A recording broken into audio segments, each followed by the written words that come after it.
Hi everybody, welcome back to 30 Days Until Done. We're working through our month of self-reflection and introspection. And by the way, we're getting close to having done a year on 30 Days Until Done. So there are several of you who have been both posting and just sending to me who have done most of that year. I think one or two have done the entire year. So congratulations, it's a year of poetry.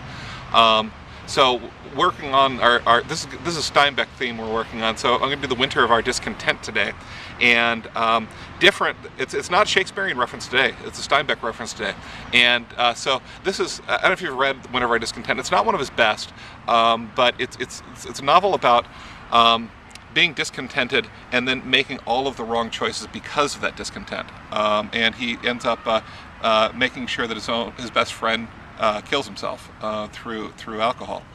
And it's an interesting take. It's one of the lesser known Steinbeck novels, but it's not terrible. So that's the poem today. Is what bad choices did you make purely out of discontent? And I've made those, right? I tend to be permanently discontented. It's why I do a lot of things. I don't mean that in a bad way. I mean I'm just always trying to do stuff, and it's like, oh well, I've done that, and I'm kind of discontented now with where I am. So let's try something completely new. And so one time I was really discontented. I was teaching part-time, and that's frustrating because you never know where your next meal is coming from when you're working part-time teaching. And so I thought, well, I should get full-time in some way. I need to make serious life choices here. So I thought I had an MFA in English, a BA in English.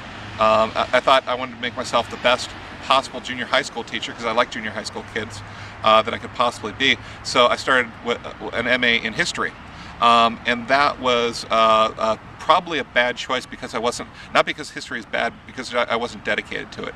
And I'd show up and I'd do my work, but I feel like I dragged the program down a little bit just because I didn't have the right attitude. And they were just starting off too. They only had, I think, five of us in the program. So that was a bad choice from discontent. What was another bad choice from discontent? Getting jobs that I didn't like, that I shouldn't have been in. I've done that a lot. Especially right after I got my BA in English. Right after that year, after you get your BA and you don't know you're going to graduate school and you're not sure what you're going to do, it's a very, very disconcerting time. So I worked for the wrong people, and I did some just bad jobs. And the worst part is I didn't do a good job for them, right? And so that was a learning experience. Taught me how to be. Okay, so that's our winter of our discontent. When you are done with that, this is kind of a downer poem. That's okay. Put it down below, and I'll see you tomorrow. 30 Days Until Done.